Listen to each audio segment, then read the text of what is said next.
USA says, how did you learn about how she got the injuries? Said Cass had an audio recording of Puff attacking her.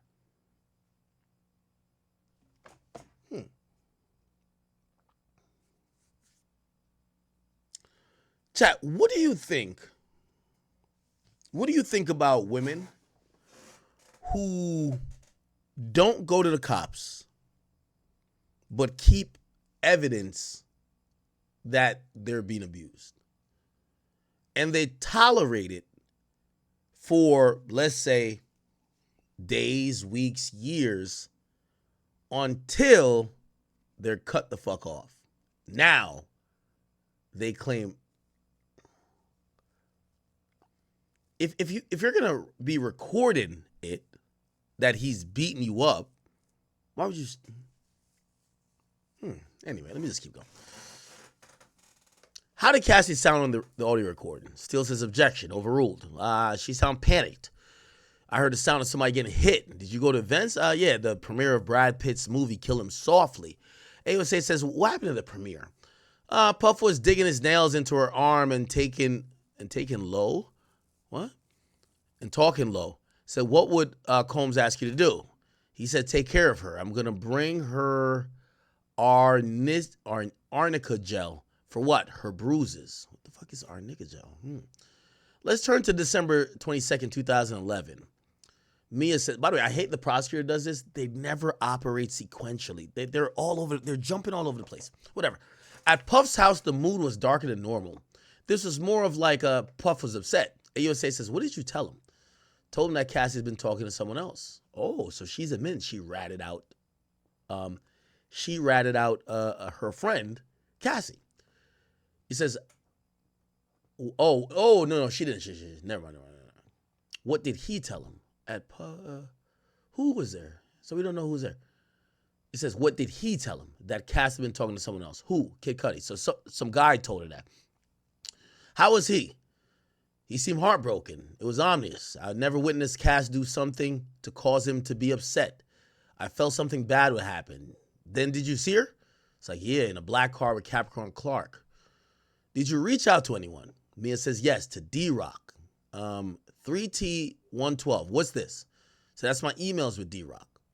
Says only the redacted one into evidence. Steele says same objection. AUSA then continues by saying he was security. Judge says with foundation, admitted. AUSA says read the messages. Mia says I wrote to D-Rock, I'm worried about Diddy. This feels different. Hit this email when you get it. Love you. AUSA says, were you romantically involved with D-Rock? Mia says, definitely not. That's just how we talked. AUSA says, let's talk about the hotel nights. What was your role? I would sometimes take him up there, unpack, set up. I would just kind of like be on call essentially and clean up before housekeeping. What did you bring? I brought his lotions and potions. Mia says, I brought Astroglide and candles, some of them cheap Glade candles without the label on it. They had to be white. What else would you bring to the hotel? Anything he forgot at the house. Food, money. How much money? A lot, like thousands of dollars. AUSA says, do you remember seeing Cassie? I say, yeah, at the London Hotel in New York. I brought something to the room. Cass opened the door. She was wearing a bright blue wig. Ooh, so it looked like it was clearly she was about to do a freak off. Remember, she used to put on wigs and sometimes even that, whatever little covering of the face sometimes. How did she appear? Like she was struggling. I asked, are you good? And she closed the door. AUSA says, how did you clean the rooms? Who told you to clean the rooms? Puff and the office. It was standard to sweep the room so no housekeeper could sell something to TMZ. How were the rooms? It was always destroyed. Candle wax everywhere. I seen broken glass, sometimes blood, and oil was on the walls. AUSA says, what would Combs tell you about the blood? He would say it was period blood. What happened in Cassie's car in LA? Cassie got a call and told me he wants to do a hotel night, and I don't want to. She got sick. AOSA says, after the hotel night? Mia says, man down. What does that mean? AOSA says, what does that mean? They stay in the hotel sleeping, only up to eat. AOSA says, did you do drugs before you worked for Combs? No. And after? She says, yes. MDMA. Puff gave him to me. He said that I was now part of the Breakfast Club. AUSA says, what did he mean? Meaning the cool club. He said MDMA was pure. I felt like I was now a friend hanging out and I could enjoy myself. Did you ever take ketamine? Yeah, I took some ketamine in Burning Man. We were partying on a tour bus. We had the blacked out shades down. Says, he had drugs on plates. I tried to say no. Huh? What happened? Said Puff wouldn't let it go. It turned a little more serious that I was going to mess up the whole vibe. I tried to fake take it, but he got close to my face and humiliated me. How? He separated out a dose and made me snort it. I didn't want to fall into the K-hole. K-hole. I seen a person do it. Looked like exorcism. AUSA says, did you want to take ketamine? Says, I didn't feel I had a choice. AUSA says, did he take drugs while working? Mia says, yeah, he was always working. Once on the way to Chelsea Handler. AUSA says, how did Mr. Combs treat you? Says, sometimes like the best friend and a working partner, and sometimes I was a worthless piece of crap. How would he ever compliment you? Mia says he would compliment my work. He would give me life advice. AUSA says, and to tell you you were worthless? Mia says, it was long extended rants about how incompetent and stupid I was, and he would threaten my job. Anything physical? Mia says, he would throw things at me. AUSA says, did he talk about jobs for you? She says, yes. Before Revolt Films, he talked about other companies. I told him I wanted to create and develop TV shows, especially comedy. He said that's what he wanted to do too. Then he'd take away my credits. So what did he throw at you? He threw a bowl of spaghetti at me, turkey meat, a computer, a phone. Let's talk about spaghetti. What did he tell you to do? What? He told me to get people, but I need to change my tampon. He yelled, yo, girl, I said do it now. Mia says, blood was dripping down my leg. I said, I have to go change my tampon. What did Combs do? He threw a bowl of spaghetti at me and said, get the fuck out of my house. He chased me out. I was barefoot. I hid in a bush, and I went to a hotel. AUSA says, what did HR tell you? That I was going to be suspended without pay. That's what Puff wanted. Said, where were you when he threw a computer at you? I was in a trailer. Swiss Beats was there. The Wi-Fi was broken, and I went to look at it. Mia then says, I came back. They were working on it. What did Mr. Combs do? He said I should talk to Bill Gates if I had to. Then I hate to be laughing at this, but apparently Diddy's so mad at her. He said, yo, fix this shit now. She's like, I'm trying. I'm going to get somebody to come to fix it. Then it's still not working. And I guess the computer might be acting up too. He's like, bitch, you better go get Bill Gates up in this bitch, okay? He says I should talk to Bill Gates if I had to. Then he threw the computer at my head hard. It just missed. I ran behind the luggage van. He says, how did you feel? He says, I wondered, what did I do to make him like this to me? I said, did he hurt you? He says, yes, Turks and Caicos at the Revolt offices. Where were you at Turks? He says, a hammock by my room. Puff dumped a bucket of ice on me, screaming. Puff then took my phone. I didn't want him to see it. The team, we'd message about his moods. So it looked like they were talking shit about Diddy. I don't know if Diddy found out, but he grabbed her phone. Remember, all these phones are paid for by Bad Boy. He says, I didn't want him to see it, so I jumped on his back. What did he do? He threw me in the pool. Said, and at Revolt TV, he was using my phone, and I didn't want him to see my message. Maybe I called him an asshole or something. I tried to get my phone back, and he ran into the bathroom and slammed the door on my arm repeatedly. Any injuries? Yeah, I had a bunch of bruises. Did you see him later? Yeah, at the studio. He told me he sent all my compromising photos to him in my phone, and in case I had stuff on him, kind of like a bullying joke.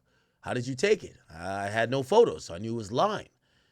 AUSA says, what are these? He said, these are my emails with Tony and Shannon. I said, Puffy took my iPhone. I don't know, and I'll get it back. Tony asked what happened. I said, definitely an in-person story. AOSA said, why did you say that? He said, I wouldn't put violence in writing. AOSA says, who's Matt? He said, I was Puff's engineer. At one point, we dated. AOSA says, we have more. They break for a bit. They come back. They're back. So the sexual assaults, when did they occur? He says, okay, this is going to get interesting now, chat. Because she's been saying she's been helping Diddy deal with Cassie. Diddy and Cassie are fucking. They're dating. Now she's saying Diddy is fucking her. I keep telling y'all, I think all these assistants and everybody, Diddy's fucking. So where were the first time? He said the Plaza Hotel in New York for Puff 40th birthday. So were you his personal assistant? He said, yes, I've been there for a few months. What rooms did Combs rent out? He rented out the penthouse. Party guests and celebrities were there. So what did Mr. Combs do? He asked to speak to me in the kitchen. What did he do? He had everyone else clear the room. What did he say? That we're gonna be working closer together. He poured us 2 shots of vodka, each for his birthday. What did you do with the shots? I took them.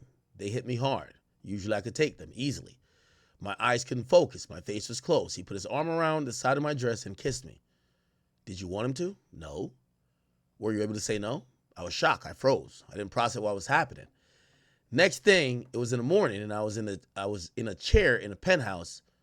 How had you looked at him? Like an older adult, like he was a boss or a king. What were your expectations? I thought it would never happen again. A huge accident. Were there other times that it made you feel uncomfortable sexually? Yes. I had to carry bags to his room. Downstairs was Uncle Paulie. What did he say to you? Steele says objection. Judge says grounds. Steele says hearsay. AUSA says for the effect. Overruled. I brought the bags. He asked me to pull up something on his computer. He came and sat next to me, leaned over, as to put his face to the computer in like an uncomfortable way. How did you feel? Mia says I pretended I had to go to the bathroom. AUSA says, where were you the next time Mr. Combs sexually assaulted you? She says the Beverly Grove house. I was asleep on the bottom bunk. I wasn't allowed to lock the door. I woke up. There was weight of a person on me. AUSA says, who? Mia says, Puff. It was so fast. He had to use one hand to get his pants undone. He put himself inside of me. Oh, shit. AUSA says, you mean he put his penis inside of you? Mia says, I just froze.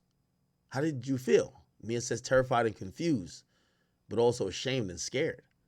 AUSA says, how long? Mia says, it was very quick. Mia says, but it still felt like forever. But he wouldn't leave a job unfinished. Is that when it would end? Mia says, yes. They're basically saying he ejaculated, right? AUSA says, what about the next time? It was the Beverly Crest house. I was on his bedroom closet floor putting the things in a bag. Then Puff was in the closet. Oh, shit. AUSA says he had his penis out and he grabbed my head. And she's now crying. Holy shit. And so Diddy had his dick out, grabs her fucking head, and he's like, he put his dick, you could imagine, put it in her mouth. So AUSA says, Mr. Combs pulled out his penis and put it in your mouth? She says, yes, I was frozen. I didn't do anything. And she's crying. She's in full tears now. How did you feel? Like I was trash, scared and ashamed. AUSA says, how long did it last? It was very fast. AUSA says, what about the other sexual assaults? Yeah, I've had a dark feeling. One time we were flying on a private jet. Everyone was asleep. By the bathroom, there was a bed. I went by, and he was standing right there. I tried to make it about other people who might see or hear. Oh, somebody. So I guess she was like, oh, somebody might see, somebody might hear. Chill, chill, chill. It didn't work. Now, on cross, you know what they're going to say, right? Did you ever tell him no? Right? Because saying, oh, no, let's not do it right now. Somebody might hear. A jury might interpret it as that, okay, seems like you're complicit. You're not necessarily saying no. Did you say, no, Sean, I don't want to do this, right? So how did you feel? Helpless. I had lost some layer of protection. I wasn't safe, terrified. So do you remember what happened? She said no. Oh, my God. So this is definitely a victim. I would guess that Mia is Jane Doe. If you ask me. If you ask me.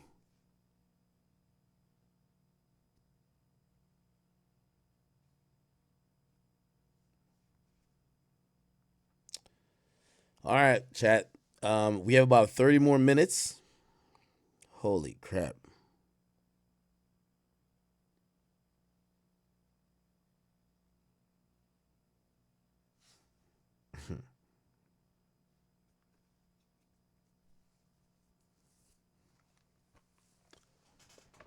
Holy crap. It's happening.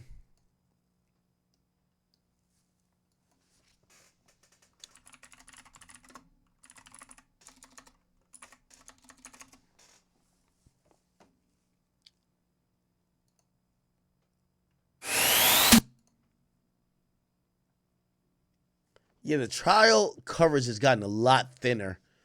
Some of the journalists that were there the first week, they're not covering every single detail because, you know, Cassie's already left. Kid Cudi's already left, unless there's going to be a celebrity that shows up. They're not that into, I mean, obviously it's more than any other case. It's still more than any other case, but we don't know.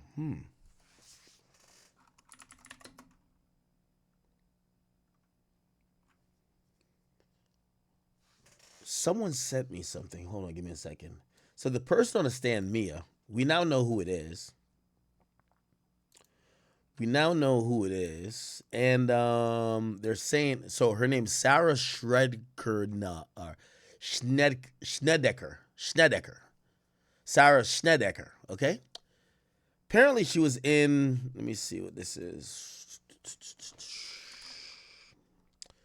Ross Fit with Rick Ross. She was in a Funny or Die skit. What's good, ladies and gentlemen? You know who it is.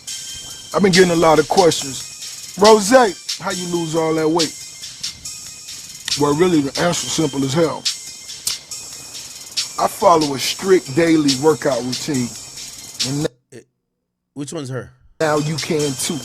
Right here with Ross Fit. Or is this her? Step one, let's get those neck muscles flexing by wearing the thickest chains like a hood billionaire would. I think that might be her right there. Chat, which one's her? They're saying she's in this. Let me see. Muscles flexing by wearing the thickest chains like a hood billionaire would. Step two, you really want to work your face muscles by smoking on M-Cigs or rolling 20 blunts a day. Oh man, I love my fitness, you heard me? Step three, it's time for a wing break. Only lemon pepper, baby. Your cereal break. Look, not even brutal. Okay, is there any like credits for the actors in here? No.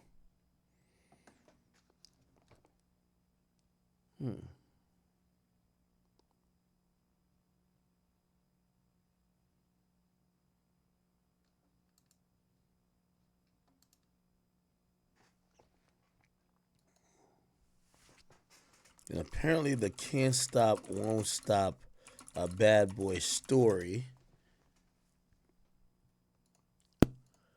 She was a executive producer.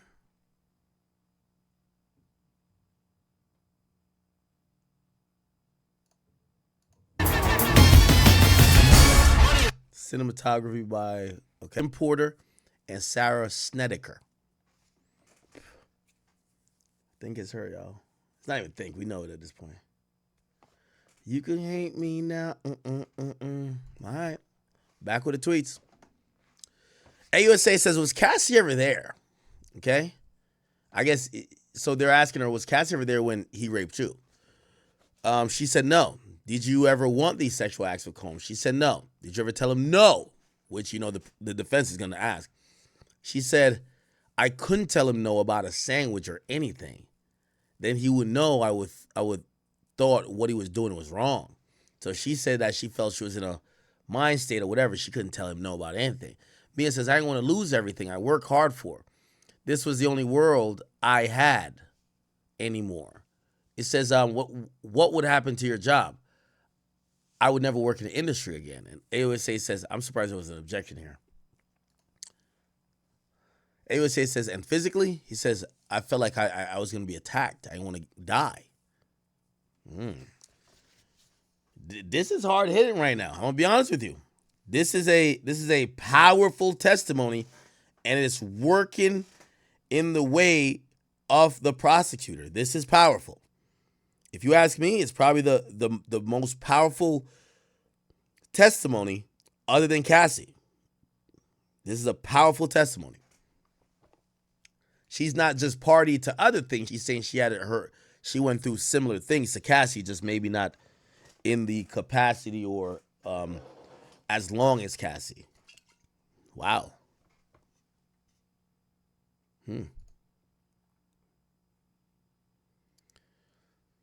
Mia says he'd threatened that he would tell Cassie I had something to do with it. AUSA says, how do you feel? Mia says, I felt desperate and trapped. It was the worst, scariest situation. I would have done anything. I thought it was my fault. Did you tell anyone? She says, no, I was going to die with this. He threatened that he would tell Cassie I had something to do with it. Something to do with what?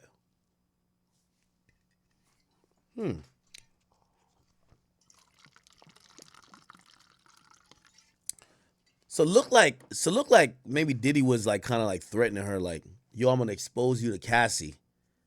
I'm gonna tell Cassie you've been trying to fuck me. I don't know. Interesting. Look at this person. I wonder who this is. Nigga, we already figured it out. You gotta watch the stream, buddy. Somebody's gonna say it. Yeah. They got to say it. I think it's Sarah. Yeah, it's Sarah. Wow.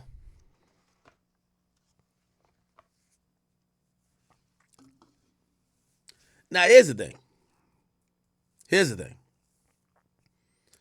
You're watching Cassie get her ass beat. Diddy and Cassie are friends. And by the way, I know what the defense is going to say. You and Cassie were such good friends, but you also fucked Diddy on the low. If Cassie shared her things about abuse with you and you saw bruises, this and third, why didn't you share your abuse with her? Cassie shared things that was intimate. Why wouldn't you share it? Let's be honest. You knew that was Cassie's man, but he's the boss. You trying to get whether a promotion or whatever, or you might like him a little too, and you fuck him, but you know you got to keep it secret from that girl. Be honest. That's how they're going to frame it. You knew all the shit he was doing to Cassie. Why you didn't tell Cassie, yo, you know he raped me too? Remember, Cassie alleges like 2 instances of rape. The rest of it, she basically just says, I didn't really want to do none of it. It was just kind of like sex trafficking shit. Well, I just pull out like a hair right here. Yeah, Diddy's lawyers are going to definitely say, yo, the reason why you kept it quiet, you're friends with Cassie. Cassie talks all day about Diddy. You're hired by Diddy. Yeah, sure, maybe you didn't want to lose your job, but you were fucking. Like, you did this consensually, and you never brought none of this up, ever, to the person who was telling you about her own issues. Really, nigga?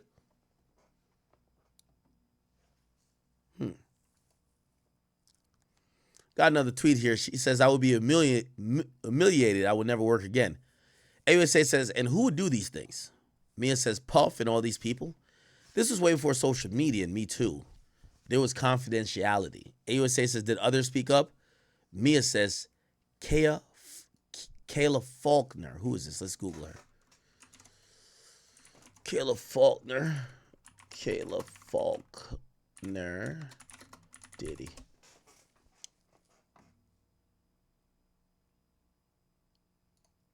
Says, what do you remember about running? Mia says, I remember being amazed that Mia said he decided on everything.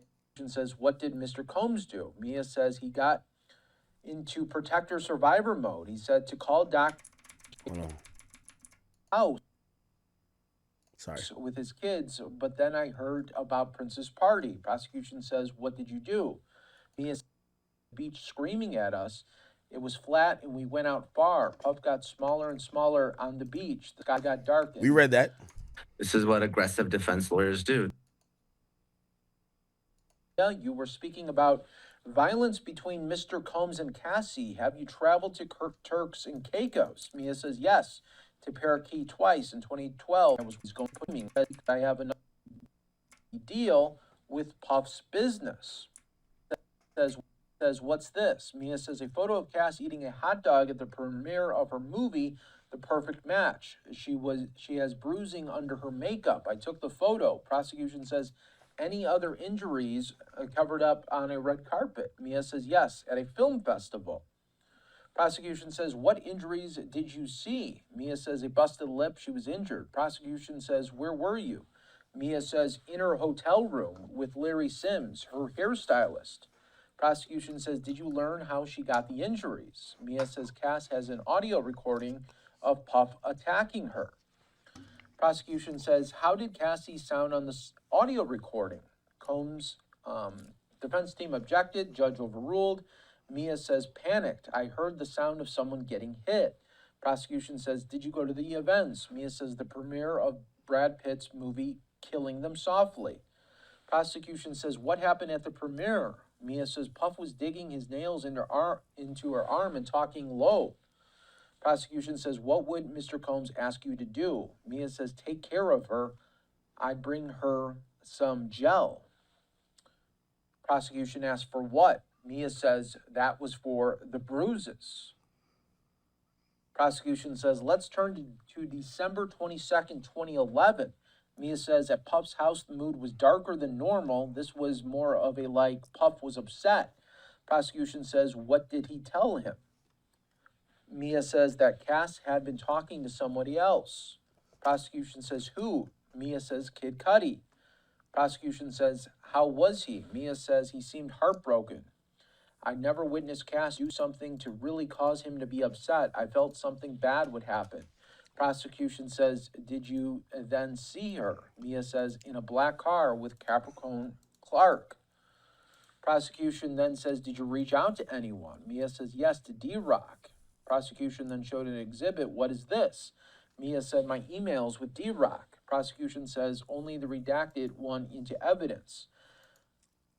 Combs' team objected. Prosecution says he was security. Judge says, with that foundation, admit it. Prosecution read the messages. Mia says, I wrote to D-Rock, I'm worried about P. This feels different. Hit this email when you get it. Love you.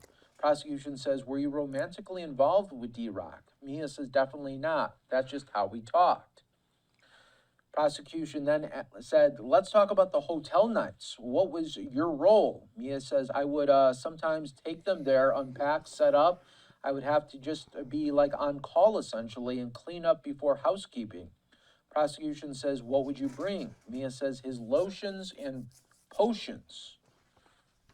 Mia says, Astroglide and candles, some of them cheap Glade candles without the label on. They had to be white. Prosecution said, what else would you bring to the hotel? Mia says, anything he forgot at the house. Food, money. Prosecution says, how much? Mia says, a lot, like thousands of dollars. Prosecution says, do you remember seeing Cassie? Mia says, at the London Hotel in New York. I brought something up to the room. Cass opened the door. She was wearing a bright blue wig. Prosecution says, how did she appear? Mia says, like she was struggling. I asked, are you good? She closed the door. Mm-hmm. Prosecution says, who told you to clean the rooms? Mia says, Puff in the office. It was standard. Is that live already? Sweep the room so no housekeeper could sell anything to TMZ. Prosecution. Okay, I think we're ahead of them, low key. So never mind. And I thought they had a different feed, but they were reading the same thing we were. Never mind. All right, cool. So how did you hear?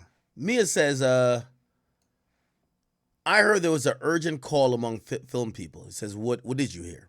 Lay some context. Who was on the call? It says, HR, C-suite executives. It says, what were you told? If she sued, I'd have to testify. Mia says, I was supposed to say she was drinking and punched me, and that's why she was fired. Oh, who's that? Oh, this is another employee, Kayla, that somehow got let go. Okay. Maybe she witnessed some abuse too. So I was supposed to say she was drinking, punched me, and that's why she got fired. So was that why? He said, no, it was because she complained. AUSA says, when else were you told you have to testify? It says, after Capricorn Clark. Did you have to testify? No. So why didn't you go to the police about Mr. Combs sexually harassing you? It says, I didn't even consider it. AUSA says, did you have experience with police? She says, yes, I was speeding. I didn't have time to get my license renewed. Okay.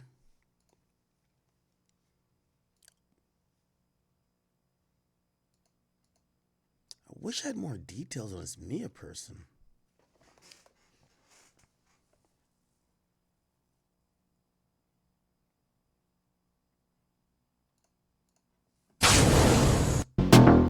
And you know how personal like music is to me. And so I'm the happiest motherfucker in the world, you know? As you should.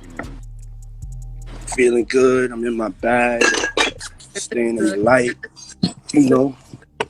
Hopefully I got people. Yo, Young Miami. First of all, I'm not blaming nobody for Diddy's actions. If he's guilty of these things, he's guilty of these things. But I just want to say, I think you dealing with Diddy was the ultimate whistleblower. Okay? You fucked up his whole shit.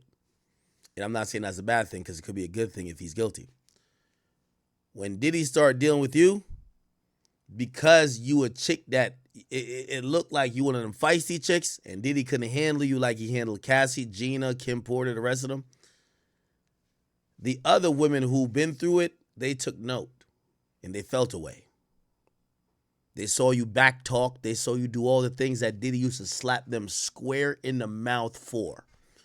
They saw all the things that what Diddy used to punish them for, you did, and he didn't bat an eye.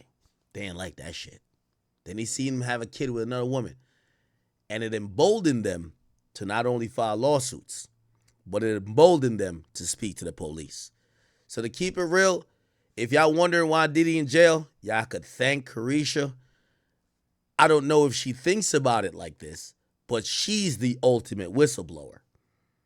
She's the one that showed people that Diddy only treat whoever he feels he could treat like that. Because when he get a bitch who ain't going for it, like Carisha wasn't going, like she going for the P, because Carisha's a nasty bitch. You probably could shit on her chest. But you could tell he couldn't give her no fucking black eye. This is a bitch, she from Florida. She might pull out a fucking gun and shoot you. Okay? Somebody said Diddy just adapted with the times.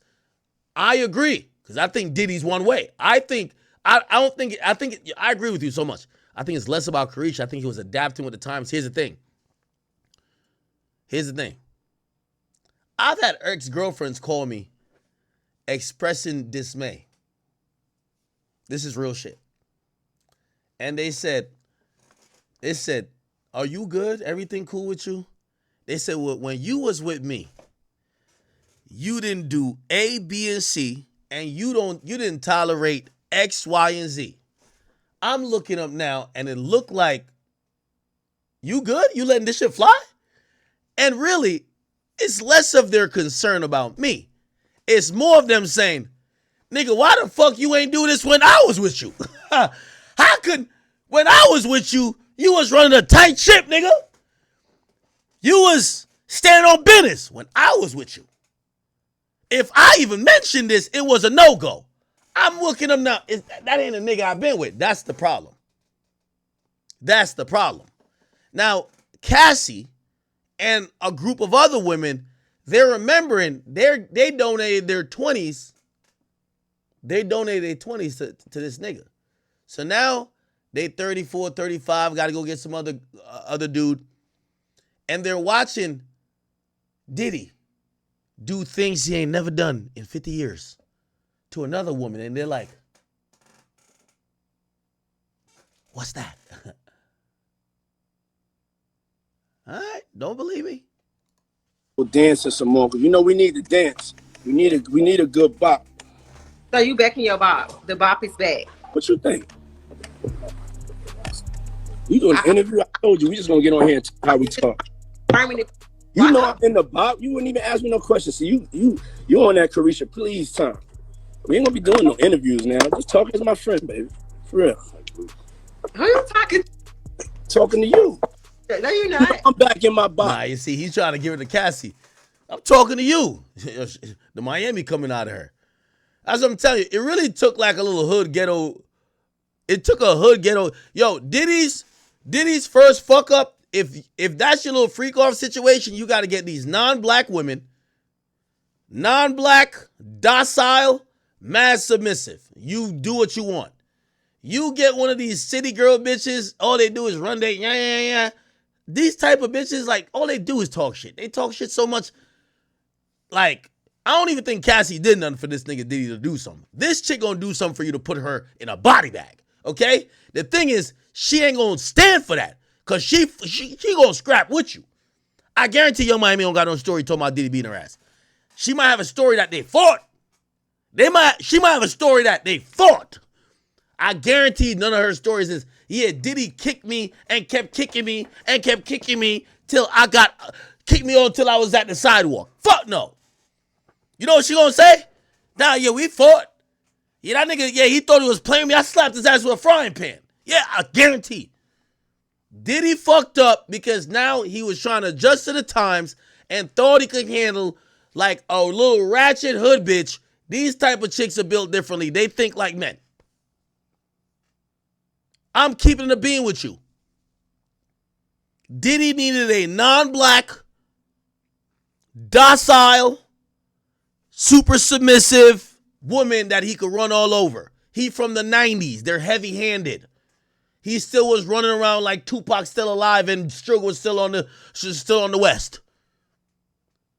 He ran to a city girl and she started challenging and he was like trying to adjust. But that adjustment he had to make to her, his other chicks is like, well, why he treat me like that if he don't do that to her? Wait, she could talk back to him? Could you imagine Cassie talking back to Diddy like this in public, bro?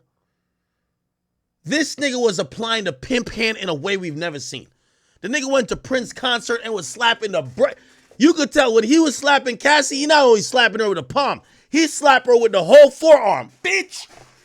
He ain't doing that to Young Miami.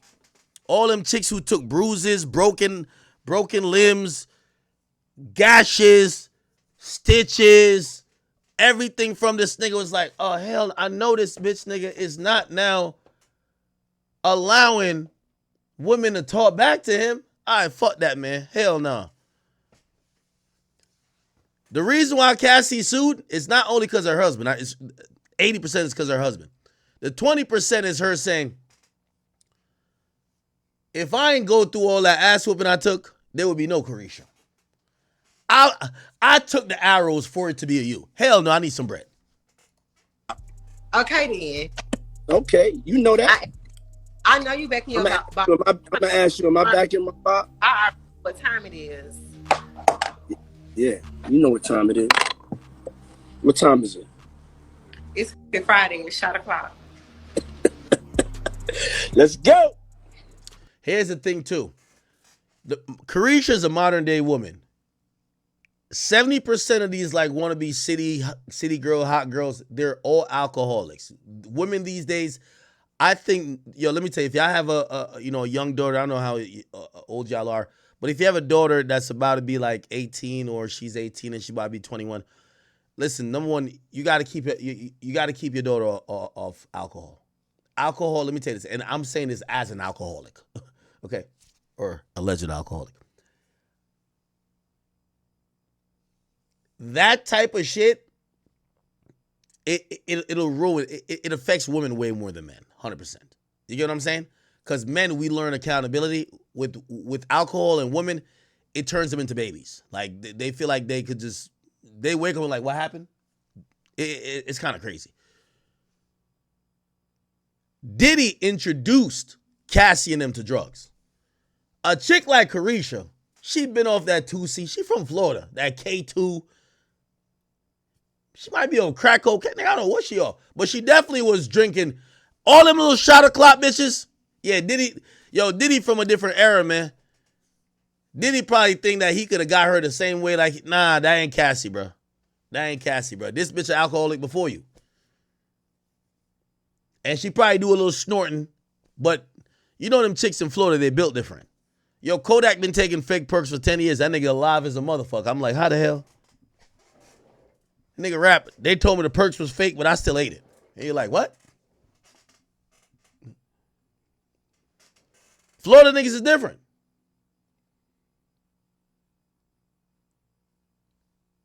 Rest in peace, Rich Homie Quan. As soon as he got some late shit, he dead. Kodak Black is bragging about taking fake shit. That nigga's alive as hell. Florida niggas is different. So I think whatever little concoction, the little Diddy pack that he had going on, that he was passing to the chicks, like, yo, Cassie was probably like a zombie. Carisha, like, this is a Florida chick, man. She built differently. Diddy should have stuck to these non-black women who are docile and basically allow you to do whatever you want. Submissive chicks.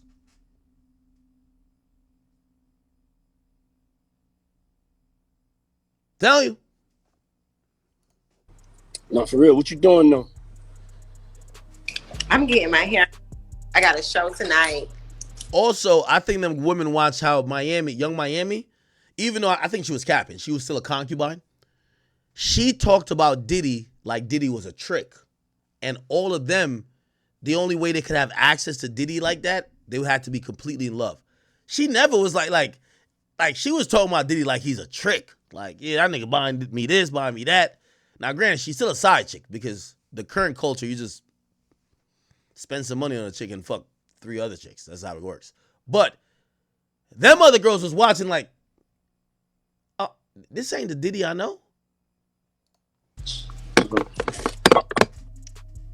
Can we bring the music out here? Yeah, I want to hear everybody. I want to hear "Gotta Move On." That's my song. All right, we gonna get "Gotta Move On." We gotta take a shot for our ex. It's shot for our ex. We single as a motherfucker. Yeah. Single. Yeah. Single is free. Cheers to being single. Here's the new hit single. Turn it up. I was crying like a baby. I ain't want to go out there in that big world. Shout out to anybody that got fired though. But for me, my shit was just, I ain't had no more choice. Shorty wasn't f***ing with me no more. Oh, you talking about his ex? I'm one of them. Let's talk about the single. What the single about? Be sure to like, comment, and subscribe. I'm gonna get into that. I'm gonna wait till next week and really get into that a little bit deeper. I don't want to get into that with you. You know what I'm saying? I don't want to talk about that today. All I can say is sometimes you gotta move on. Sometimes I think he's talking about Cassie right here. For real, with like everything. I'm one of the people that it's like that. It's hard for me to move on. I mean, when I got fired from Uptown, I was crying like a baby. I ain't want to go out there in that big world. Shout out to anybody that got fired though. But for me, my shit was just, I ain't had no more choice. Shorty wasn't f***ing with me no more. It was over. You know how when it be just over, there ain't no coming back. It was just over. You gotta real quick. Over real bad, baby. Real bad. Man, he's about over real bad. What? Yeah, karma's a motherfucker.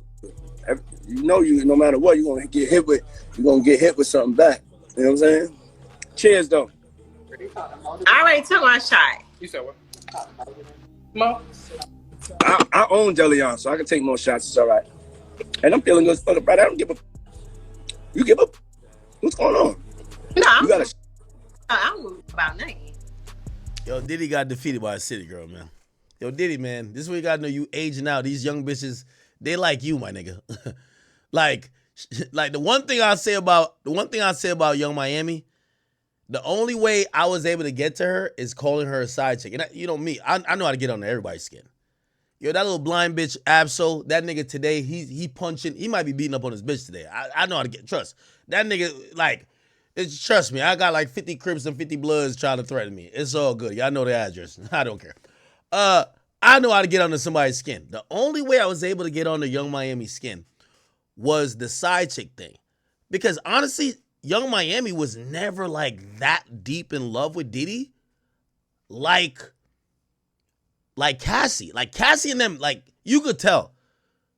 Bro, Cassie loved this nigga beyond belief. What Young Miami did, Young Miami knew how to appease his ego. So, for example, Young Miami would do shit that Cassie wouldn't do, but Cassie loved him way more than Young Miami did. Young Miami know this nigga's egotistical. He think, this is a take that world. She gonna bring up a sign. Go, Poppy, or whatever the fuck she call him. Look, Young Miami sign. she knows, okay, this egotistical fuck, to get him to feel like I'm whatever, I'm going to just hold up this sign. Bro, but she was never, if you compare Young Miami to Cassie's love, you crazy. Like, you got to see what, nigga, Cassie gave the low to her side nigga that Diddy could go run up in a nigga crib and blow up his car later on. Come on, bro. Like, this nigga, she loved Diddy more than life, my nigga. If you asked Cassie back then if she loved Diddy more than herself, she'd probably say yes. I promise you. Nigga, she shaved half of her head. Nigga, she would do anything for that nigga. Anything. Yo, Young Miami is like one of these modern bitches. They don't love you as much as they love, like, bragging about you tricking on them. Like, she hold up the sign, but then she gonna show off the Maybach you bought her. She just looking at you like a trick.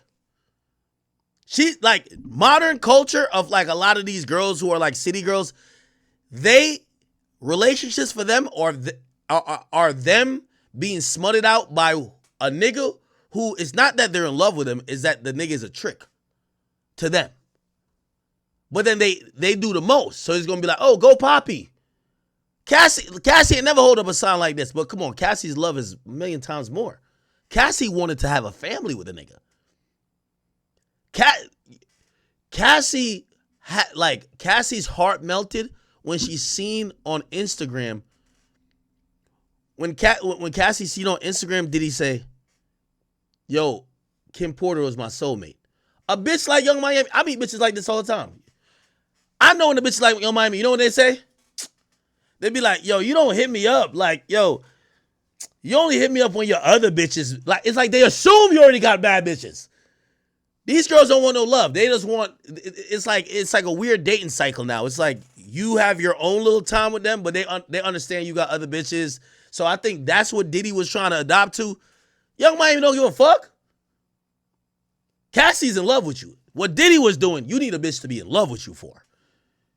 You need a bitch to be completely in love with you that when you backhand the fuck out of her, she love you so much, she thinks you slapped her to her senses, not abused her. I guarantee he ain't put one hand on Young Miami. He pissed on her because she a freak chick. Like, she from Florida. She freak. He probably shitted on her, pissed on her. She freaky. She might even let another nigga fuck her. I ain't gonna hold you. She might let another nigga fuck her. Be like, all right. Now, Young Miami ain't gonna be like, you gonna get a prostitute. She'll be like, well, like, she probably the person be like, well, if you get Shadork over here, I'll fuck him. You know, I mean, one of them type of shit, you know? So she'll probably, as long as it's another celebrity, she'd probably let the freak off happen, right? Like, yeah, Diddy, you could be in the corner as long as I'm fucking Usher or something. Like, whatever guy. I don't think she gonna fuck no random for Diddy. She don't fuck with Diddy like that. That's the modern day girl.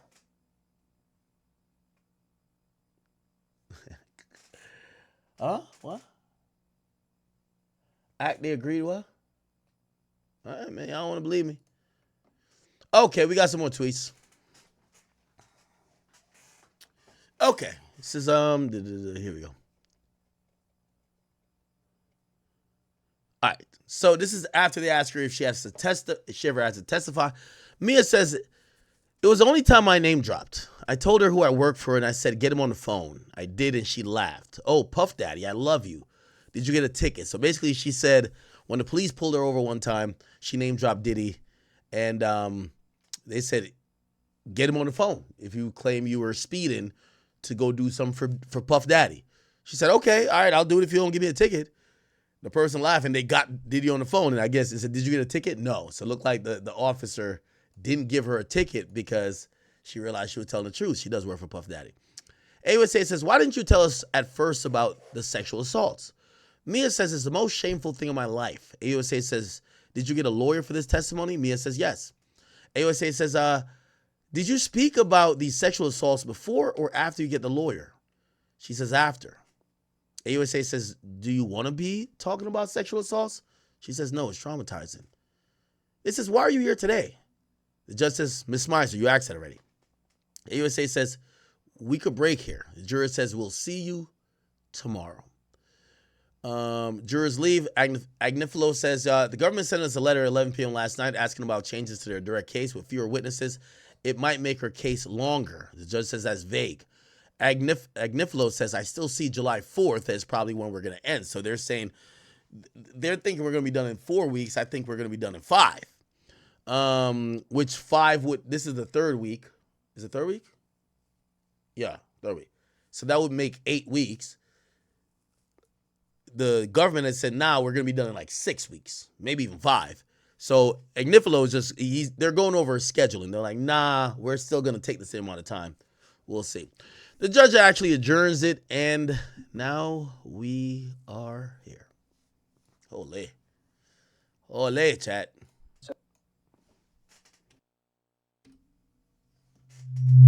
Ooh, sorry.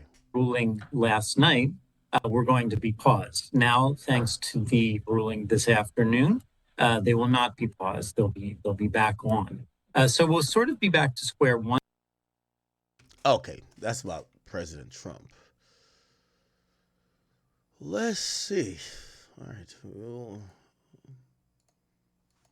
Gotta go get my man Logic, man, but he's gonna take a while to get out of court, probably. So they just wrapped court for the day. It looks like they're gonna be trying to wrap court at 4 o'clock this entire week. There's only one more day left, which is Friday. And by the way, this is week 3, officially day 12 today. Keep in mind, July 4th is gonna be a very important. The reason why they're talking about July 4th is that because July 4th is pretty much one of the biggest and most important federal holidays. It's obviously the 4th of July. If you don't know, if you live outside the United States, it's the American Independence Day. If this case goes beyond that, let's see where, I'll tell you where, let's just Google it. When does July 4th fall on? It falls on Friday. Because it falls on a Friday, a lot of times government employees like to take even a longer vacation, so they'll take off the Thursday. I think the judge is gonna, if it goes into July, they're only gonna have Monday, Tuesday, and Wednesday, and then they're gonna take off Thursday and Friday, or they're gonna take off that Friday and the Monday. They're gonna take off 2 days, and just because of that, it's gonna push it to another week. So the thing with like scheduling these trials and how long it's gonna last is, you got to plan for these holidays, and you got to think about when there's a week that you're missing 2 or 3 days, it's going to take another week. So again, the problem here is, even though you have 18 jurors, you only need 12. You have 6 alternates. Usually sometimes they only have 4, so they have 16. You don't want to lose jurors because you're dragging it too long. Everybody got jobs. They can't work their jobs while this is happening. They're just constantly coming here over and over again. And also, when it comes to time for deliberation, you don't want to put people up against the clock. Here's the thing about this. This is a strategy during trials. I've actually read a lot about this. For example, if they rest, say they rest on Wednesday at, 11 a.m. So the closing statements happen Wednesday at 11 a.m. Well, Friday is July 4th. The jurors want to go home. The jurors are exhausted. The jurors might, instead of fighting, because that's what happens, they argue and be like, no, I want to vote not guilty, or I want to vote guilty. They got to get a unanimous either way. People might be like, man, I don't want to get sequestered. So when you get sequestered, the judge could actually hold you until, you go, not necessarily home, they could go to a hotel, but you're fuck what's going on. Y'all are locked in. You're not going home till y'all make this decision. When it comes time to it's about to be a big holiday like this, people might just vote to agree with the majority. So say it's 9-3. 3 says not guilty, 9 think they're guilty. Instead of the 3 trying to argue the points and trying to whatever, and maybe they could get people on their side or whatever, they might be like, man, fuck it, man. I don't fuck with Diddy enough not to go get that, good old July 4th barbecue. So they're trying to finish way before it. That's not a thing, or if it's it's either we're gonna finish before July starts, or it's gonna go to July 15th or 10th. Do you get what I'm saying? Somebody said July 4th in Texas is different. Why y'all don't invite me? Yo, chat, would y'all invite me to the family barbecue? Y'all need to go to a good cookout. You know when I realized I lived in a white neighborhood? Chat, well, I already knew. Well, y'all saw me walk out with my hands up. Say I knew what's up. Chat, Yo, it's Memorial Day weekend. I heard people had their grills going on. I'm looking on the gram. I'm seeing the hood is popping. Man, I ain't smelling not one barbecue over here, man. I got to get a new grill. But nobody was doing nothing. Like, over where I live at, it was just quiet as hell. Who got the... Y'all need to go to a cookout that day. Holy. That day is all about a cookout and fireworks, ain't it? I used to invite people to my crib, but I realized it's too much of a liability. Too much. Yeah, I got a lot of space. I got everything, but if I invite 20 people over, and I'm thinking about 20 possible lawsuits, I don't invite man or woman over to my crib no more. Well, maybe like, one person, but I don't do groups no more.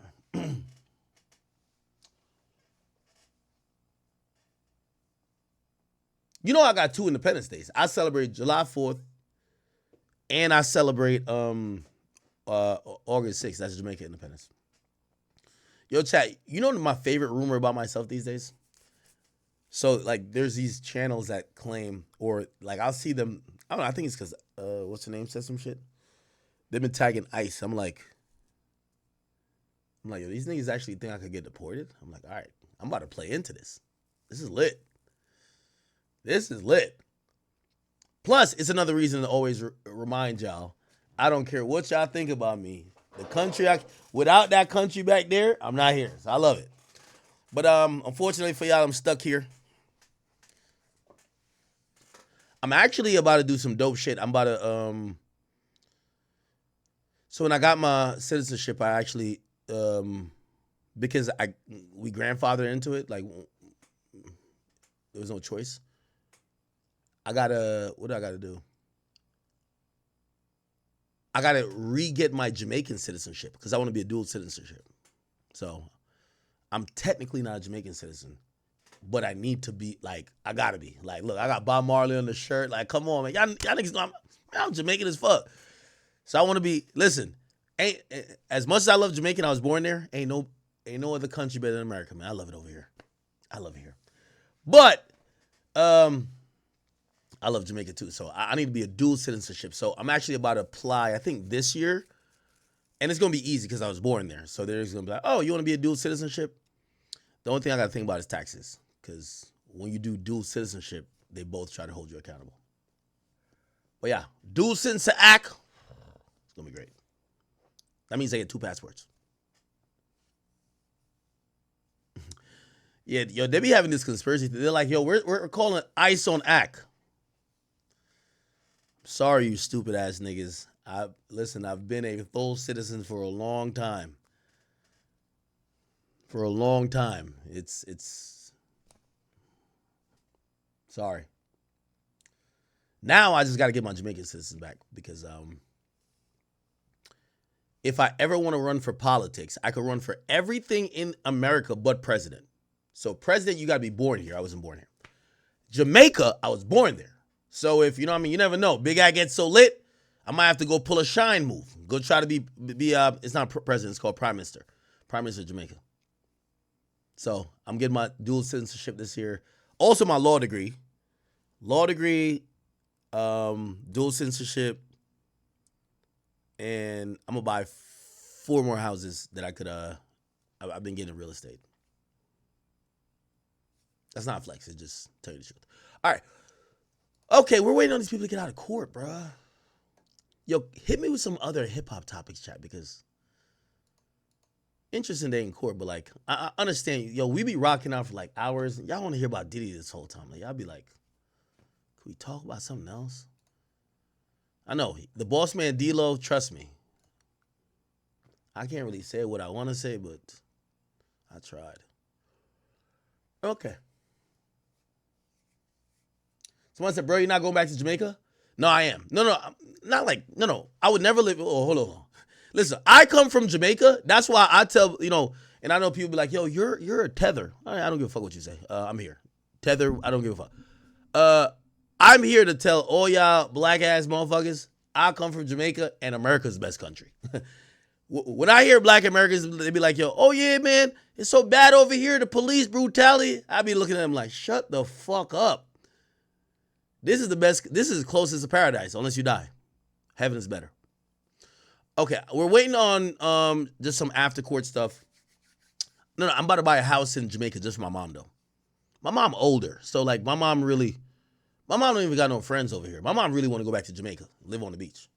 But like I'm looking at like, I want her to stay close to me. But if you ask me, if I told my mom today, if I texted her saying, you know, I bought her a house, I'm like, hey, we're gonna buy you this nice beach front property in like Montego Bay. Well, she might say no because her sons are here. But yeah, nah, she loves Jamaica. She don't like it over here. It's not like it. It's just that she came over here older. Bro, I came over here when I was like 10, 11. So like I have memories of Jamaica, but like the rest of, I think I'm in my 30s. 2/3 of my life has been here, you know? Like my mom, when did my mom come here? I forgot. But way more than half of my, maybe by now. Yeah, well, half of my mom's life is still in Jamaica, right? So. And for the people who like to speak about me and where I come from, I love it and appreciate it. That country, I wear it on my back. I love it. I hope y'all don't think me covering certain shit or me speaking about maybe people who ain't from Jamaica. I love America. Where I lived there, I used to walk barefoot. We lived a good life, but without America, I would not be this. So I love the USA. I love the Constitution. I love everything about it. I ain't gonna lie to you, I wouldn't even go back to Jamaica to live. I do love Jamaica though.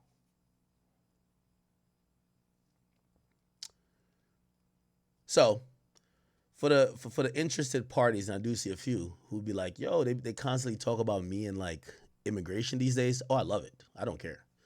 It's impossible. I can't get deported. I'm a citizen. Y'all stuck with me for life.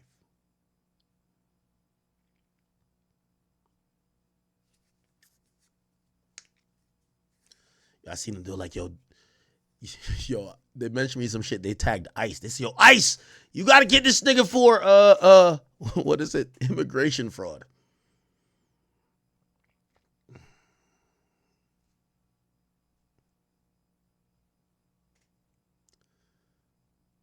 I don't know if the rules change with that. If you wonder how I got to America, you get when you're a child, if once paperwork and everything go through, you automatically, like, I know my oldest brother, he had to apply. He had to really do some shit to get it because he was over 18. I'm the youngest. Me and my second brother, we just, one day, just be like, hey, here's your green card. Ah, beautiful. Beautiful. All right, anyway. Jesus, I'm waiting for people to come out of court.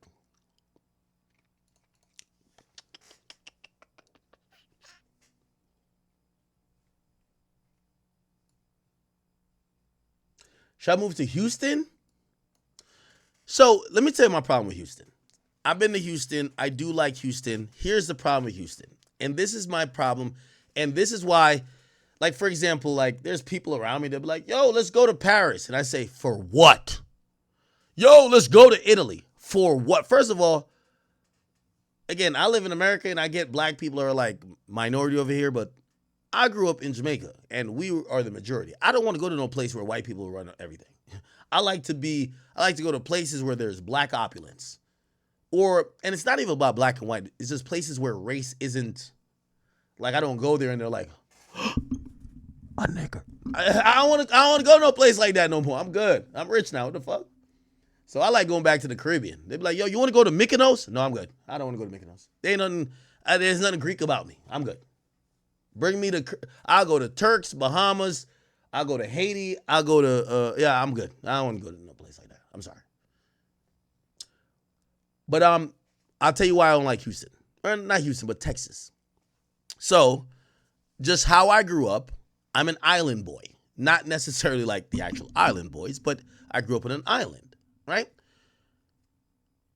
Island living is more like, this is why I like Miami, I've realized. Where water and that type of weather is accessible. The thing when you go to the middle of the United States, is just hot, dry desert shit, and I don't get it.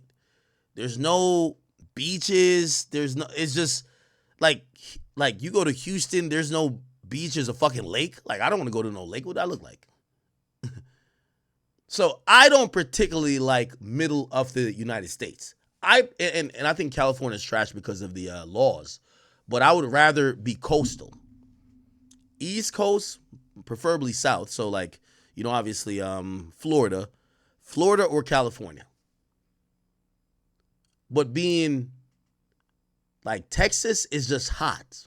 And like Texas and Arizona is like just hot. And I'm like,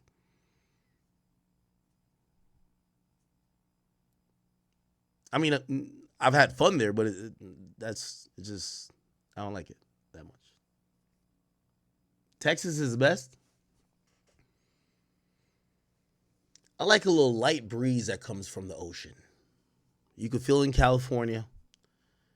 Jersey and New York, like, yo, I don't even know why they even have beaches out here. It's just so trash. The Atlantic Ocean's trash. What beach in Texas? What beach? No, Atlanta? Now, here's the difference. So, Atlanta is not like, I feel like Texas and Arizona are like desert lands. Like, the type of heat they get and how big the space is, it's meant to just be like a fucking hot, just like desert. That's not even like Vegas. Other than the fact there's casinos and shit like that. Atlanta, though, is like, okay, there's not really beaches and shit like that, but it's like, it's a cool city. Right? Now, granted, it's not like a city like New York, but Atlanta is a little bit better in how I like it. And we all have our preferences. So me, I rather coastal. Atlanta, cool. Houston, I do like Houston. Like, I had a good time out there. It's just that to be there the whole time when this shit is just baking hot, humid. I'd rather go to a city. And I'm not a fan of cities. I always wanted to live in New York City. I never did. Because I was broke then. Oh, y'all seen this? So, chat, we're waiting for some people to come out of court. That's why you're hearing things you probably don't care about in my life. So, what's the nigga name? He from Speedy Mormon. Okay. I've always said, like, I always wanted to live in New York City. I hate New York City. Hate it. Like, fucking hate it. In what capacity? I don't go there unless I'm getting paid. I hate New York City. Like, what I mean hate it, I fucking despise it. Even though I'm this close to it. Out of my... Now, granted, the reason why I do dislike New York City, because I think it's a really cool place if you're in your early 20s. If you're between 20 to 25 and you're interested in any avenue of entertainment, it could even be business, anything. Even if you want to be a lawyer, doctor, whatever. New York City is the best place. The reason why I hated it is that I was kind of broke until, like, when did I get money? Yeah, probably like 25, 26. Yeah. So it's like, if you could tough it out and you could be in New York City from like age 20 to 25, you're going to meet so many people. You're going to get so many opportunities. It's great. But for me, I missed that era. Like, at that point, I was still trying to figure out life. I didn't, it just didn't fit in the plans of what I had. And then now it's like, once I have it, I don't want to go there because nobody really rich other than the guys who work in New York City, who are more than rich, wealthy, still live there. But look at New York City. This is a $7,000 apartment. So this is a journalist who works at Complex Speedy. He's showing us what, $7,000 a month. This is $7,000. Look what $7,000 a month gets you in New York City. Look. My price range. I would like to show y'all what 7,000 United States George Washington dollars gets you in the great city of New York City, all right? I mean, boy, do we have a stunner here of a kitchen, right? And then let's take a look at the washing machine back from the Revolutionary War. And then in the living room, you just got that. Mind you, I'm at a 0.5 angle. So, and then the view from the kitchen to the living room, what? Like back of like the bedrooms, like good size bedroom. Bathroom, not that bad. You know, nice bathroom. But $7,000 a month? You see the snack in the building, but that's not included. Come on, man. I'm sorry. Cannot justify.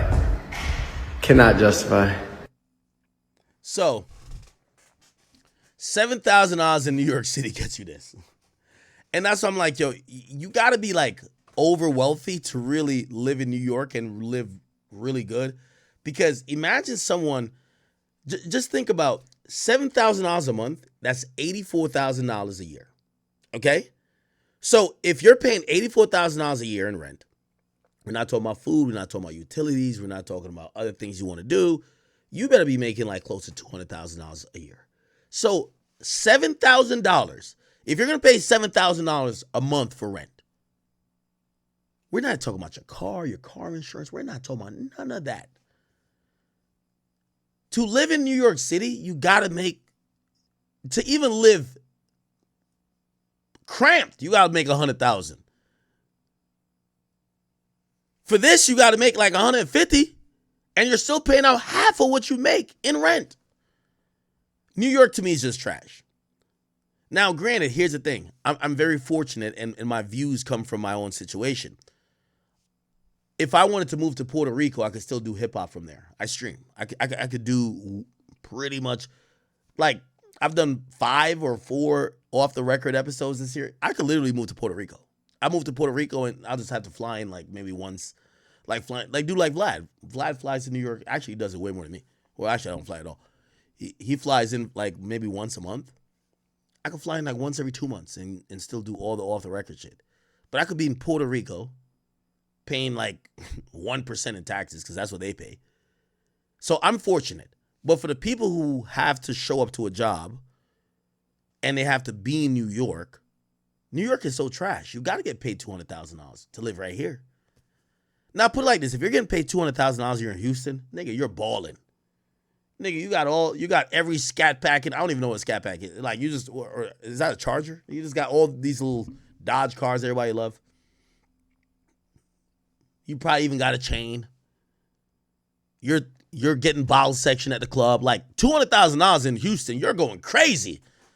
But do you realize why people move to Houston? If you're not landlocked at a job, you just have to move.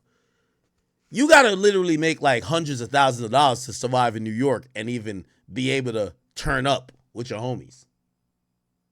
New York City's dirty. New York is just like trash. So like for me, I'm used to the island. I'm used to space. Now, while I was trying to chase the dreams of getting to where I'm at, I wish I did live in New York because I do think it builds character. But once I got it without that, that's why I never went to New York. And that's why I don't like to go to New York now. I don't like to go there for no reason at all. You get me? $7,000. It's the same thing with California. California living in LA is trash too. Why? I think LA prices might be diminishing a little bit because people are moving out of LA. The thing with New York, no matter what happens, like pandemic, LA took a hit. People start moving. A lot of people move from think about all the rappers who lived in LA. They moved all to Florida or Atlanta or Houston. Yo, I remember Lincoln. I did a skit with Sway Lee back in the day. Might have been 2019. It's been a while. And I remember I linked with Trippie Redd when I was out in LA. It was pre-pandemic, so maybe 2018 or 2019. When pandemic hit, you want to know, Trippie Redd lives in Florida. Sway Lee lives in Florida. Everybody who was like lit out there rapper-wise all moved to Florida. LA is just trash and it's expensive. I don't like it. It's a Miami, Houston, Atlanta thing. That's it.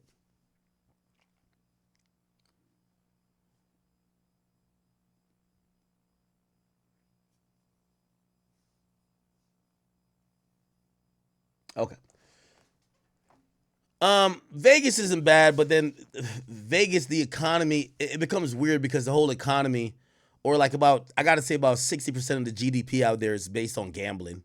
So like you're either gonna start being an addict or you're gonna attract the byproduct of gambling. And anywhere gambling goes, prostitution goes. So you go out there, you're gonna just find a bunch of women who are just selling pussy. And then you're going to find a bunch of people who just don't have anything going on. Any place where, all respect, because I ain't going to lie, I might hop on steak after this. But anywhere where gambling goes, like, I live in Jersey. Atlantic City is the worst place. Trash. The casinos look good. Drive 3 blocks left of any casino. It's the most hoodest place ever. Broken down. Ain't got nothing going on. The whole economy of the city is based on gambling. So anyway, all right. Hopefully I think we should be able to get a few people. Let's see what's going on. Is Logic out right now? Come on, man. No, fuck. Logic.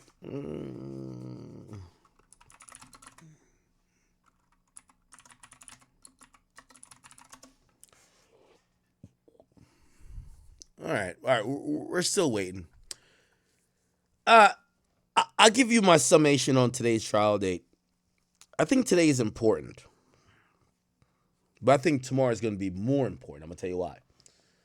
The prosecution is doing exactly what we thought they would do. They got to show there's more than one victim. Diddy is a serial rapist or sex addict, and he would use his means, power, his control, his intimidation, the fear people had of him to get what he wanted, which also included sometimes access to people's bodies for them not to report him to the police. And that's been a constant theme of the prosecution. Tomorrow is going to be more important than today because I don't know if Brian Steele is going to do the cross, but he did object a bunch of times today. Donaldson did as well. This will be the first time that Brian Steele, if he does take on tomorrow, it will be the first time that Brian Steele actually takes on a woman in court, at least in this case. The reason why is Brian Steele, as I said, he's like a pit bull. Sometimes you don't want to put a pit bull on a situation where the person starts crying and you're hammering them with questions and you're catching them in lies, but they're like, oh my God, I only forgot because I've been suppressing this for so long. He did this to me. You can be like, but you lied. So you admit you lied. I'm like, yeah, I did lie, but it's because I tried to forget. Like, that's not a good look. Not a good look. So I think, just like how we did with Cassie, we had Ana Estevo do that. I think Estevo is going to come back and either do this. So tomorrow for Mia, which we now know is Sarah Schnedeker or whatever, we're going to have Anna do it or Tenny Garagos. Okay? That's what I think is going to happen. So tomorrow should be more interesting because what they're going to say to her is, admit it. And I think Estevo did a good job with Cassie. I think she might come back up. Like, admit it. Didn't you used to send Diddy all the messages saying, oh, you look good today? Oh, shit. Oh, you fine. Oh, you know, it's a white girl. So you know how white girls talk like dark skin niggas. Oh, you 100% fine chocolate. Oh, you my dark almond bear. My dark chocolate bear. Some dumb shit like they're gonna point it out tomorrow. You like that nigga. Stop playing. They did that to other people too. Who did they do it to? They did it to somebody when they were trying to point out, didn't you used to call him Shark? Who was it, chat? There was somebody who was calling Diddy chalk. Who was it? They're going to do it tomorrow. Because what happens is this woman is saying, oh my God, I was terrorized. I was just with Cassie. There's a big gap in her story. The big gap in a story is to say, oh yeah, Diddy abused Cassie, but he abused me. You know what they're going to say? But if Cassie your best friend and Cassie told you about her abuse, why you didn't tell about hers? Why you didn't tell about, if you were being truthful to Cassie and Cassie, remember Cassie was also jealous. Capricorn Clark, yes, Capricorn Clark. Yes, thank you. You know what they're going to say?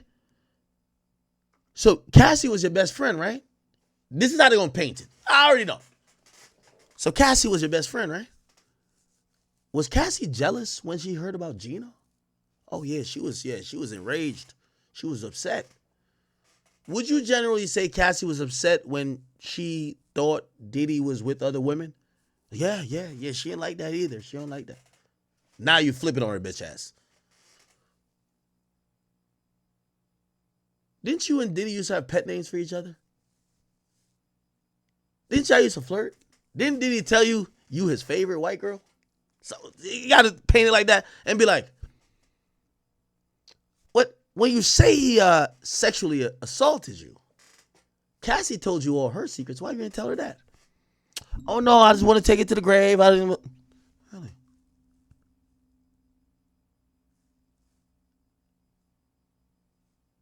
Okay.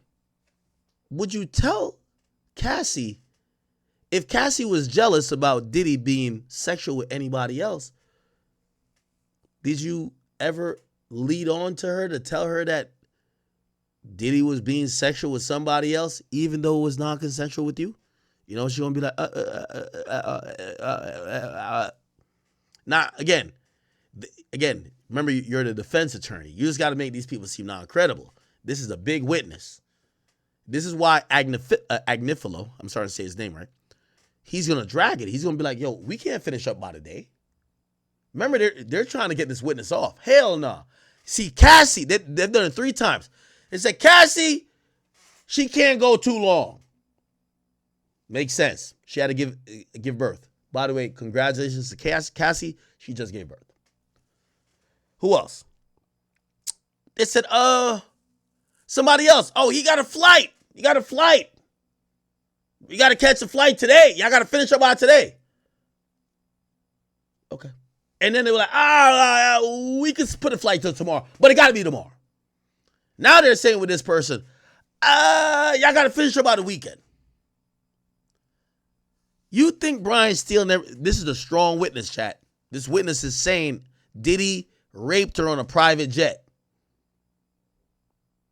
We want to know all the details. What was your text messages? Hey, we got your messages. Could you read your message, what you said to him? I didn't mean to come twice. I'm sorry I've never been this wet. Like, I don't know what it says, by the way. I'm just making this up. They got to get into everything. You're accusing Diddy of sexual assault. Whoa. We can't finish this in a day. Court tomorrow is going to be from 9 to 4. There's an hour lunch. They argue for like about an hour at the end and the beginning. So really, so 9 to 4, that's 7 hours. Take out 2 hours is 5. Oh, we need to really get to the shit. Then there's going to be maybe a redirect, and we got to do a recross. We can't be done with this. Ain't no way. This woman is now accused Diddy of some shit that he got to get to. So that's why they think the prosecutor's playing games. Talking about, oh, yeah, it's all good as long as we get her done with by Friday at 4. We going to have to go through all her mess. Hey, you said Diddy raped you on the plane. Why when y'all got to the destination, you and him are hugged up and you tell him, hey, Sean, you look nice? Why would you say that if he just raped you like 25 minutes ago? How does that work?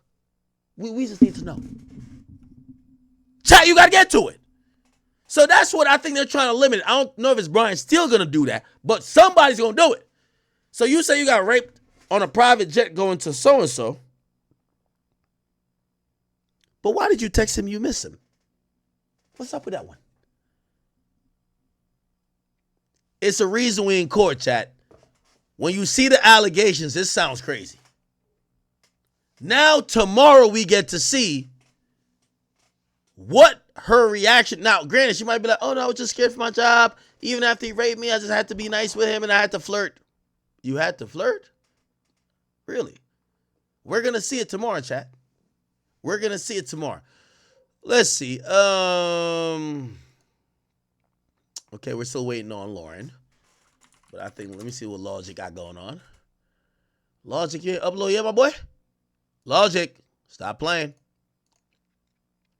Yeah, they're all coming out of court, okay? Let's watch this interaction, though, a little bit more. It's Diddy and Young Miami. Vibes. Yeah. Where you at right now? I'm in Miami at my house. Can I get some smoke, please? Something feels so good right now. I'm so happy. You look good. I'm so happy, my nigga. Play that shit again. Shout out to Bryson. But just to be putting the frequency back. So we have some parties where like men and women can dance, you know? Motherfucking feel good. Need a new DJ. Need a new DJ right now. KK, give me a new DJ. Diddy, what's up? My engineer out here. Oh, you heard what he said? KK. That's Christina Karam. As I said, yo, I'm going to be honest with y'all, chat. Today, all right, let me give you how I generally feel right now. As of right now, I think Diddy was looking pretty good going into this testimony. I think Diddy's not looking that good right now. So the pendulum, I was in the favor. By the way, I'm not saying all non-guilty. I'm just saying sex trafficking. That's really the charge. Because I think he might catch one of these prostitution charges guilty. Like, he'll be delusional, and I'm pretty sure his team is trying to tell me, hey, have measured expectations. You might catch one of these smaller charges because some of this stuff and how we're going to approach it, we might even be, like, kind of, like, carving out where you might get found guilty of that. But, like, bro, that's 1, 2, 3 years. Bro, we could do some shit. You'll be fine. Sex trafficking, you're not coming home, period. We got to knock out sex trafficking. So we might paint you as a horny nigga, a freaky nigga. You are a sexual deviant, but you're not a rapist, and you're not somebody who does something without people's consent. Okay? Yeah, you might have offered some money, like, hey, let's do this, but people agreed, they were down with it. And I think that got to be one of the conversations they have. After today's testimony, I'm 58% saying if they had to vote right now, Diddy's guilty. Right now. Before today, I was saying 43. Which means that if it was majority, obviously this is going to be beyond a reasonable doubt. But I'm just going off my thinking where the pendulum is at. I think Diddy looked good. With this one, I think Diddy looks a little bad. But we didn't get to cross. It might change back after cross. That's the point. It should change back after cross. Let me be very clear, unequivocally. If Christina Karam touches that stage, whether as a Jane Doe, as a pseudonym, or if she touches down as her name, my official opinion is he's 100% going to be found guilty without her saying a fucking word. Now, I'm saying if she touches down for the government. If she touches down for Diddy, oh yeah, she's going to be spinning and winning. Oh, of course. She's going to be over here like, yo, these bitches are liars. They all wanted my job. I'm the big boss. I'm the head honcho. I'm the closest bitch to this nigga. Of course. I watch these bitches beg me to get fucked by Diddy. They beg me, why don't Diddy want to fuck? They wanted all this shit. I supervised it. I don't know if she'll go that far because it opens you up to a lot of things. But if I see Christina Karam show up in this proceeding as a government witness, my next only conversation will be, is Diddy doing 15 or is he doing life? 100%. if Christina Karam shows up. She's the key to everything. Promise you that. Promise you that. She's the only one. While the investigation was going on, she was still with Diddy. So Diddy can't use no, oh, you were hurt. Oh, you got cut off. You mad because you broke. Oh, you like me and I ain't fuck with you. She was with that nigga till the cuffs got put on him. I'm telling you. Diddy, what's up? What up? You with the vibes? I'm with the vibes. What's up? Talk to me. I just want to. What's going on? What you want to talk about? What's going on? What's in the air? Ain't shit in there. You know I don't gossip. I'll just call you, say what's up. I want to just have a party with you. All right. What's in the air? I'm in the air. I'm in the air. When you ain't been outside yet? You ain't been outside yet? What are you talking about? I'm not outside inside. I'm outside outside. Okay, that's what's in the air. Love is in the air. I walk. You say what? What'd you say? I'm not laughing. What'd you say? I said we outside. I thought you said about something about putting me on the sidewalk. I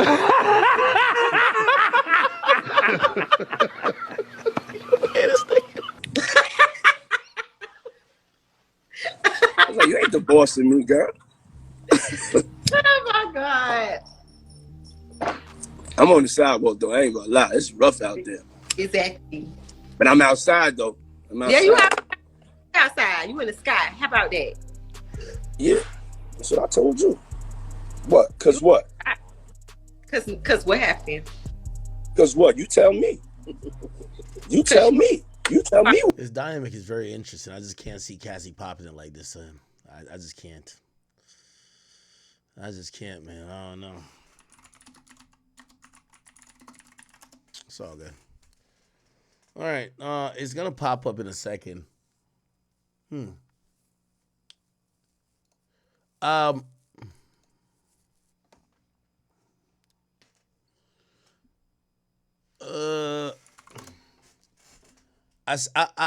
see Tory, like I see Tory's team and everybody else. Yo, I'm gonna be honest with you. I don't like talking about this Tory shit no more. I'm gonna be honest with you, bro, because I've realized there's certain people who might even be supporters of me, and y'all are starting to do the shit that I don't like doing, which is like y'all want me to say what y'all want me to say instead of me being able to say what I want to say. I love Tory, but I'm not a part of a propaganda or a team. I think Tory should have been found not guilty. That's what I believe. However, I am realistic, and what I think is happening now is his new thing is based on hope, and I just want to be very clear. I can't just sit here and lie. So it's like I feel like people want me to lie. Like they're like, oh no, you gotta just say, you gotta no. There's not gonna be. I'd rather just not talk about it because I fuck with Tory. I want him to get out. I wish he didn't get locked up. But if I gotta speak about some shit, I gotta be very honest. As I said, and I'll say, I said then and I said now, I felt like he was convicted unfairly. I'm going off of the court process, not what you think, the court process. But also, I was not in court. I see everybody like, yo, this and third. I see somebody like, yo, talk about Tory, talk about, what do you want me to say? Everything we saw today was available in discovery. So we're going to have real conversations. Was Tory's lawyers trash? Or was the jury biased? Or did the prosecutor and the judge railroad him? Okay? All those things could be possibilities. The point of what I'm trying to say is that I'm looking at everything I'm seeing now, and I'm like, bro, I don't know what y'all want to say. All these videos were available. They were available. They were in discovery. They got played in court. Like, this is not some shit that, like new footage. When you see Axon body, I request body cam footage all the time for things that I need. hip hop shit. That's a company. They only work with law enforcement. They give footage, and they have a cloud that gives footage only to police departments. Police departments only then gives it to the actual parties who are victims or defendants. This shit was available. Okay? Do I believe Tory was railroaded? I absolutely do. But I don't know what we could do. Like, I'm in the spot where I don't know what we could do. So, I mean, we could keep saying it. Yo, let Tory out. Free that man. I love that man music. Free him. But it's at the point where I think we got to look at it and be a little bit realistic and say, if we're at the Hail Mary, let us know. The Hail Mary would seemingly be, oh my God, that's kind of crazy. Hail Mary would seemingly be a pardon. I don't know, man. Like, I feel like y'all want me to tell y'all something different. And I could get up here and lie and be like, yo, new footage has not this ain't no new in here. The fuck are we talking about? I'm just more confused. How did the jury see this shit and convicted him? But it's not new. I'm confused. I have no idea why Tory's in jail.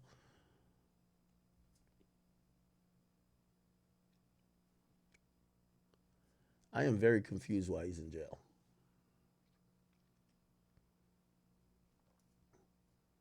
I got a lot of questions for George Medeshvin or whatever his name is. He was the lawyer. How the hell you got all this evidence and you get that man found guilty? How? That shit don't even make sense. How? I would love to talk to him. You know who I want to talk to? I want to talk to Tory's lawyers. His first lawyer team. How the fuck did you have all this shit and you went to jail? How?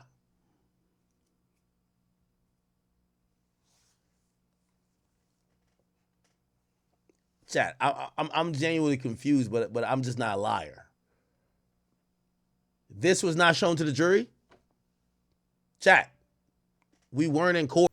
So the Diddy and Cassie situation has been getting freakier and freakier by the day.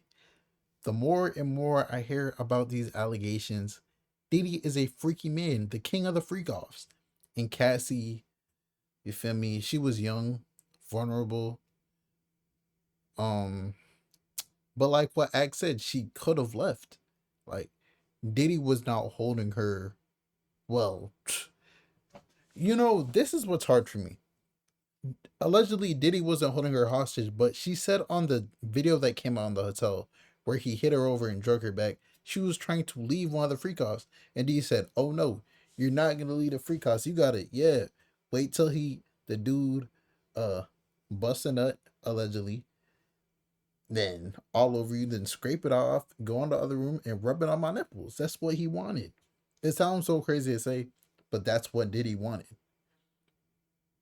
Like, we seen him in the robe. I thought he was just fresh out the shower, but allegedly he was probably butt naked. I'm surprised there was no baby oil on her or him, or she wiped it off. That's why he was so mad it was no baby oil on. Hey, man. I genuinely feel bad for Cassie. I feel bad for her husband too, because he has to be in court and he's listening to all these things.